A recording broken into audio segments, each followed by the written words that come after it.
El silencio descendió sobre Sevilla como un sudario de plomo, denso e implacable, sofocando el bullicio vibrante de la ciudad hasta convertirla en un espectro de sí misma.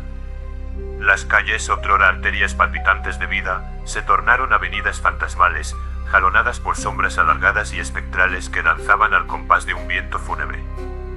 Ya no resonaban los pregones de los vendedores ambulantes, ni las risas cristalinas de los niños jugando en los patios empedrados, ni siquiera el rumor constante del Guadalquivir, que parecía contener el aliento ante la insidiosa pestilencia que se cernía sobre la urbe. Un silencio atroz, un mutismo sepulcral que se clavaba en el alma como astillas de hielo, presagiando una calamidad de proporciones apocalípticas. En el corazón de este desolador mutismo, en una vetusta casa señorial de la calle Sierpes, el doctor Samuel Alarcón, médico de renombre y espíritu cartesiano, se enfrentaba a un enigma que desafiaba toda lógica y razón. La enfermedad, llegada como un ladrón en la noche, se extendía con una celeridad inusitada, segando vidas con una voracidad implacable. Los síntomas, al principio anodinos, fiebre, cefalea, fatiga, pronto se metamorfoseaban en un cuadro dantesco, una tos cavernosa que desgarraba los pulmones, esputos sanguinolentos, cianosis que teñía la piel de un lívido espectral, y una postración tan profunda que convertía al cuerpo en un mero receptáculo inerte. Pero lo más perturbador, lo que helaba la sangre en las venas del doctor Alarcón, era la expresión en los rostros de los moribundos, un terror primigenio, una angustia atávica que trascendía el dolor físico, como si vislumbrasen algo más allá de la muerte, un horror innombrable acechando en la penumbra. Samuel, hombre de ciencia y escéptico por naturaleza, había descartado inicialmente las explicaciones supersticiosas que proliferaban entre el vulgo, castigo divino, maleficio gitano, efluvios miasmáticos de origen desconocido. Se había aferrado a la lógica, buscando en los tratados médicos, en las obras de Hipócrates y Galeno, una respuesta racional a esta plaga que parecía emanar del mismísimo Averno. Pero la realidad, terca e implacable, se burlaba de sus esfuerzos. Los remedios tradicionales, sangrías, vomitivos, emplastos de hierbas, resultaban inútiles. Los hospitales, desbordados y convertidos en antesalas del infierno, eran focos de contagio en lugar de santuarios de curación. El hedor nauseabundo de la muerte impregnaba cada rincón, un efluvio acre y dulzón que se adhería a la ropa, a la piel, al alma misma. Una noche, tras una jornada extenuante en la que había visto morir a decenas de personas, Samuel regresó a su casa con el cuerpo exhausto y el espíritu lacerado. La casa, habitualmente un refugio de paz y sosiego, se sentía ahora opresiva, impregnada también de la atmósfera luctuosa que envolvía la ciudad. Su esposa Elena, una mujer de belleza serena y espíritu dulce, yacía postrada en el lecho, presa de la misma enfermedad que asolaba Sevilla. Su rostro pálido y demacrado contrastaba con el brillo febril de sus ojos, en los que Samuel percibió el mismo terror primigenio que había visto en los demás moribundos. Se sentó junto a ella, tomándole la mano, sintiendo la fragilidad de sus huesos bajo la piel ardiente. Elena, con voz apenas perceptible, susurró: «Samuel, siento algo oscuro. No es solo la enfermedad. Es como si algo nos observara». Sus palabras, balbuceadas entre jadeos y estertores, resonaron en la mente de Samuel con una fuerza perturbadora. El hombre de ciencia siempre había desdeñado las intuiciones femeninas, considerando las meras divagaciones emocionales. Pero la mirada de Elena, cargada de un terror genuino, le hizo dudar de sus propias convicciones. Esa noche Samuel no pudo conciliar el sueño. Se levantó de la cama y deambuló por la casa en penumbra, sintiendo una opresión en el pecho, una sensación de presciencia funesta. Se detuvo frente a la ventana, contemplando la ciudad sumida en el silencio espectral. Las sombras danzaban en las calles desiertas, adoptando formas grotescas y amenazantes.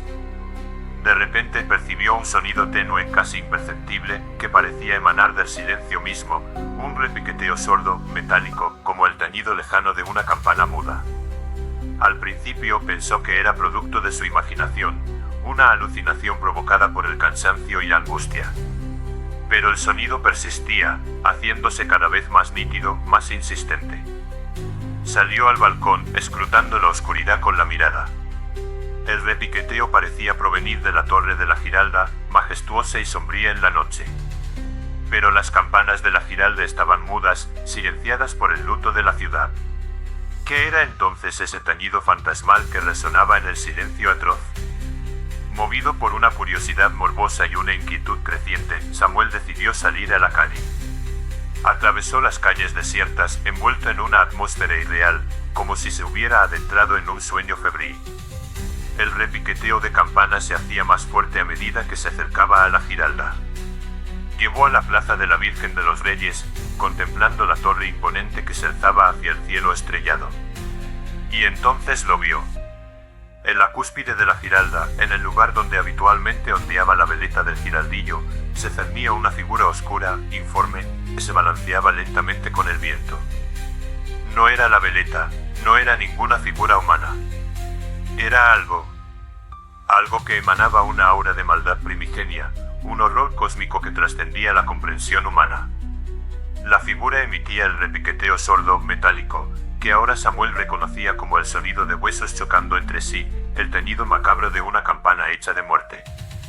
Un escalofrío glacial recorrió su espina dorsal. Comprendió entonces la naturaleza del terror que había visto en los ojos de los moribundos. No era solo la enfermedad, no era solo la muerte. Era la presencia de esa entidad oscura, la campana muda, que se había posado sobre Sevilla, anunciando una cosecha de almas sin precedentes. La enfermedad era solo el vehículo, el instrumento de esta entidad para sembrar el pánico y la desolación, para abrir las puertas del infierno sobre la ciudad. Samuel sintió un impulso irrefrenable de huir, de escapar de esa visión apocalíptica. Pero sus piernas se negaron a obedecer.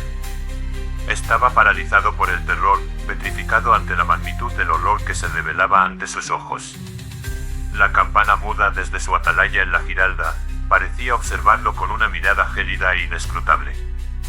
Samuel sintió que su alma se encogía, que su cordura se resquebrajaba ante la proximidad de lo impensable.